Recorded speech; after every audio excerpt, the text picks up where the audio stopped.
आज हम 15वीं सदी के एक ऐसे महान संत और रहस्यवादी कवि की गहराई में उतरने वाले हैं जिनकी बातें आज भी सीधे दिल पर चोट करती हैं। जी हां, हम बात कर रहे हैं कबीर दास जी की। कबीर सिर्फ एक कवि नहीं थे, बल्कि एक सच्चे क्रांतिकारी थे, जिन्होंने बाहरी दिखावे और धार्मिक पाखंड पर इतना तीखा और सटीक प्रहार किया जो आज के समय में भी उतना ही सच है। तो चलिए बिना किसी देरी के इस बेहद दिलचस्प सफर पर चलते हैं और समझते हैं कि कैसे कबीर की ये बातें इंसान की सोई हुई चेतना को झकझोर कर रख देती हैं। कबीर दास जी का एक बहुत ही मशहूर दोहा है, पूरा सद्गुरु ना मिला, मिली न सांची सीख, भेष यतिका बनाम के, घर घर मांगे भीख। देखने में तो ये सिर्फ 4 लाइनें हैं, लेकिन असल में ये इंसानी फितरत और हमारे पाखंड के सामने एक बहुत बड़ा आईना खड़ा कर देती हैं। ये पंक्तियां सिर्फ सड़क पर भिक्षा मांगने वाले साधुओं के बारे में नहीं हैं, बल्कि ये हमारी और आपकी आंतरिक आध्यात्मिक स्थिति का एक बहुत गहरा संकेत हैं। आइए एक एक करके इस शक्तिशाली दोहे की परतों को खोलते हैं। कबीर आज भी कितने प्रासंगिक हैं, इसे समझने के लिए स्क्रीन पर दिख रही मधुबनी के इस आधुनिक कार्यशाला को ही ले लीजिए। यहाँ आज भी उनकी विरासत को सेलिब्रेट किया जा रहा है। देखिए, पेशे से कबीर एक जुलाहे थे, एक बुनकर जो समाज के बिल्कुल निचले तबके से आते थे, लेकिन उनकी सोच का स्तर इतना ऊंचा था कि उन्होंने उस समय की सबसे मजबूत रूढ़िवादी मान्यताओं को सीधी चुनौती दी। समाज में भेदभाव मिटाने और सच्ची शांति खोजने के लिए उनका ये नजरिया आज भी बहुत काम का है। अब इस टेबल पे गौर करते हैं। कबीर के शब्दों में जो बाहरी प्रतीक हमें दिखते हैं ना, उनका असली आध्यात्मिक अर्थ बहुत गहरा है। पूरा सद्गुरु यहां कोई हाड़मास का इंसान नहीं है, बल्कि वो सत्य है जो हमारे भीतर आत्मजागृति ले आए। सांची सीख का मतलब है खुद का अनुभव किया हुआ ज्ञान। भेष का मतलब सिर्फ कपड़े बदलना नहीं, बल्कि एक झूठी धार्मिक पहचान का चोला ओढ़ लेना है। और घर घर भीख, इसका मतलब है दुनिया के हर रिश्ते में मान सम्मान, सुख और प्यार की उम्मीद पाले रखना। तो चलिए सबसे पहले इस दोहे के पहले हिस्से पर बात करते हैं, पूरा सद्गुरु और सांची सीख। यहाँ स्क्रीन पर जो तुलना दी गई है वो वाकई बहुत दिलचस्प है। देखिए, जब तक इंसान को सच्चा ज्ञान नहीं मिलता, वो धर्म को सिर्फ एक परंपरा और पूजा को महज एक कर्मकांड मानकर चलता है। अधूरा गुरु वो है जो मन में डर पैदा करे, लालच बढ़ाए और बाहरी पहचानों में इंसान को उलझा दे। लेकिन इसके बिल्कुल उलट पूरा सद्गुरु वो है जो चेतना को बाहर से हटाकर भीतर की ओर मोड़ दे, जो अहंकार को चकनाचूर कर दे और सत्य का सीधा सीधा अनुभव करा दे। वो सिर्फ अपने पीछे चलने वाले अनुयायी नहीं बनाता, बल्कि इंसान की खुद से पहचान करवाता है। और यही तो सांची सीख है। सच्ची शिक्षा सिर्फ मोटी मोटी किताबें पढ़ने या कथाएं सुनने से नहीं आती। इसका असली आधार है निर्गुण की प्राप्ति, यानी वो परम सत्य जिसका कोई रंग रूप या आकार नहीं है।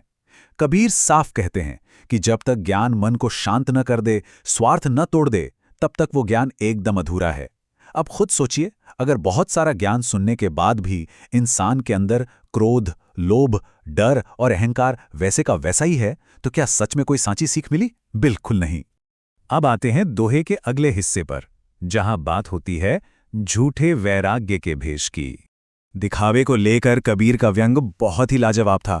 जरा इस बात पर ध्यान दीजिए। वे कहते हैं कि अगर सिर्फ सिर मुंडाने से भगवान मिल जाते तो भाई हर कोई अपना सिर मुंडवा लेता, और अगर ऐसा ही होता तो बार बार मुंडी जाने वाली भेड़ तो सबसे पहले स्वर्ग पहुंच जानी चाहिए थी। है ना कमाल की बात? ये उदाहरण बिल्कुल शीशे की तरह साफ कर देता है कि शरीर के बाहरी दिखावों का आध्यात्मिक मुक्ति से दूर दूर तक कोई लेना देना नहीं है। इसी बाहरी दिखावे को कबीर भेष कहते हैं। ये भेष असल में एक बहुत बड़ा छलावा है, एक तरह का आध्यात्मिक अहंकार। एक इंसान बाहर से संत दिखने के लिए भगवा कपड़े पहन लेता है, अपनी बोली बदल लेता है, माथे पर लंबा तिलक भी लगा लेता है, लेकिन अंदर क्या है? अंदर वही पुरानी वासना, लालच और समाज से सम्मान पाने की भूख जिंदा है। तो फिर ये क्या हुआ? ये सिर्फ एक ढोंग है, बाहर से एकदम पवित्र और अंदर सांसारिक इच्छाओं का अंबार। एक बात जो कबीर के बारे में सबसे ज्यादा हैरान करती है, वो ये कि उनका नजरिया किसी एक धर्म के दायरे में बंधा हुआ नहीं था। उन्होंने बहुत ही निष्पक्ष होकर रूढ़िवादी मान्यताओं पर प्रहार किया, चाहे वो मंदिरों के कर्मकांड हों या मस्जिदों के। उन्होंने सभी तरह के पाखंडों को खारिज किया। उनका एक ही मकसद था, इंसान को उस निराकार सत्य की तरफ ले जाना जो पहले से ही हम सबके भीतर मौजूद है। और अहंकार के इस खेल को समझाने के लिए कबीर ने बकरे का जो रूपक दिया है वो तो रोंगटे खड़े कर देने वाला है। वो कहते हैं कि जब तक बकरा जिंदा रहता है वो हमेशा मैं करता है, लेकिन जब वो मर जाता है और उसकी आंतों से एक वाद्य यंत्र के तार बनाए जाते हैं, तब उन तारों से जो आवाज निकलती है वो होती है तू ही तू ही। कितना गहरा मतलब है इसका। सच्ची आध्यात्मिकता तब तक मिल ही नहीं सकती जब तक इंसान के भीतर का ये स्वार्थी मैं पूरी तरह से खत्म ना हो जाए। चलिए अब इस दोहे के आखिरी और शायद सबसे गहरे हिस्से की तरफ बढ़ते हैं, भीतर का भिखारी, यानी घर घर मांगे भीख। यहां एक बहुत ही गंभीर सवाल पैदा होता है। आखिर एक अहंकार से भरा इंसान जो अंदर से एकदम खाली है, वो दुनिया से लगातार मांग क्या रहा है?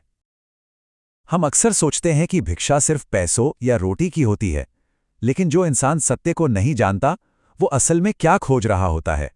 असल में इंसान की सबसे बड़ी भीख है ये अदृश्य चीजें। लगातार सम्मान की चाह, लोगों से प्यार की उम्मीद, एक बड़ी पहचान, तारीफ सुनने की तड़प और सुख शांति की गुहार। जिसने अपनी आत्मा को नहीं पहचाना, वो अंदर से हमेशा एक दरिद्र ही रहता है। वो दुनिया के हर दरवाजे पर जाकर बस यही पुकारता रहता है कि मुझे सम्मान दो, मुझे प्यार दो, मुझे सुखी कर दो। कबीर के मुताबिक यही है घर घर भीख मांगना।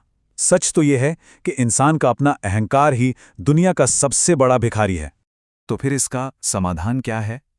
इन सारे भ्रमों से बाहर निकलकर आंतरिक पूर्णता कैसे पाई जाए?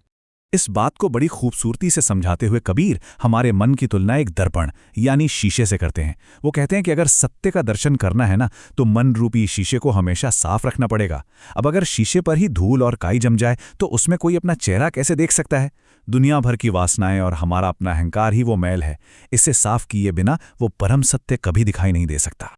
तो इस पूरी चर्चा का सार यही निकलता है कि एक आत्मज्ञानी इंसान को बाहर की दुनिया से कुछ भी मांगने की जरूरत नहीं होती। वो इंसान बिना कुछ मांगे ही अपने आप में पूर्ण होता है। सच्चा संत बनने के लिए जंगलों में भटकने या दुनिया को छोड़ने की कोई जरूरत नहीं है। जरूरत है तो बस अपने भीतर के अहंकार को छोड़ने की। कबीर का ये दर्शन आज भी हमें रुककर ये सोचने पर मजबूर कर देता है कि क्या हम वास्तव में भीतर से जागे हुए हैं, या हम भी किसी न किसी रूप में बस एक भेष ओढ़े हुए भिखारी ही हैं।